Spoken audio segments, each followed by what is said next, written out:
Dana Abercrombie, the Koalition. Thank you so much for speaking to me. One of the things that I really wanted to know is Loki is essentially the god of mischief. Should we still keep our eye out for any other big surprises that could involve a Loki? I think you want to keep your eyes out for everything. I don't want you to feel steady or secure in any path that we're going to take. Also, I love your hat. Thank you. Thank you. I love your show. So with that being said, one of Sylvie's biggest arguments was the TVA was created without giving people free will. They were kidnapped and their minds were erased. Essentially, we're watching the recreation of the TVA through its destruction.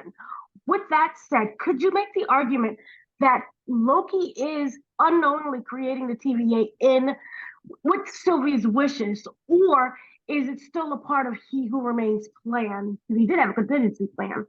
Wait. So, are you asking is Loki recreating the TVA? Essentially, it seems to me that he's recreating the TVA, except for this time there's free will involved. He's asking everyone, "Hey, this is what we have going on. Would you like to accept this?" And you can come back to your own time period. Well, so I think there's a lot of like ambiguity about like what you can do here in this moment, and it's like, where is the free will when free will was already taken from people?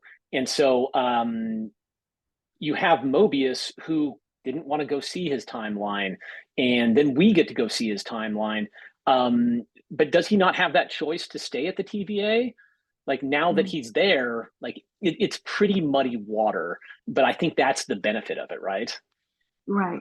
So also dealing with time slipping, I was wondering, as a writer, creator of the show, how creating the show, how exactly did you feel that being a hindrance, or is that more of a lesser not lesser responsibility, but is it more freeing, more creative to kind of rewrite things that we've seen before, especially with season one? Using the time slipping to rewrite things. Yes. I look at it as just like an evolution of the story, like not reworking things, but continuing them on and just finding the other textures and layers amongst it. And so it's like it all feels like a continuation of it, maybe not in a straight line, but the story keeps going. We're just not watching it just in a straight narrative way. Right. So with the plans that He Who Remains put into motion, he said, "I'll see you later," instead of, goodbye. This isn't really the end. With that being said, could you say this is all part of his plan? Well, I think when he says that to Sylvie, I think it's a reference to what he just told her about the multiversal war. There Mhm. are going to be countless versions of him that show back up to fight. And I think what we always have to be questioning with him is he telling the truth? Right. Okay. Because we know that guy spins some yarns, so I don't know. That's very true. Also, we have yet to see. We've seen that Renslayer, she was pruned, so he's in the other part of the void right now. And we also have Miss Minutes as well.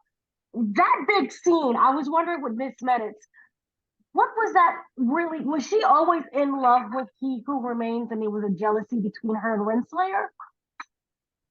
Yeah. In my mind, that's exactly the backstory. Is that like he created her at the end of time when he was there alone, and they've just spent eons together. And she was kind of like the little AI that would play chess with him, and she fell for him. She cared for him. That's why she was trying to protect him at the end of season one, and like that was all baked in there. And then when he's kind of fallen for Renslayer when Timely is, well, that just riles up that jealousy. So I think it was just all baked in up into that point. Right. So with Victor also getting the book for the TVA book from Renslayer, not knowing that it was by He Who Remains, I was wondering, we still don't know the egg and the chicken story. Who created whom? Will that be answered also with OB? Because we do see that they all play a part of this TVA book. I think I want to let that live out there and let people kind of talk about that and decide for themselves. I don't want to weigh in on that part. I think it's nice if people can have their theories.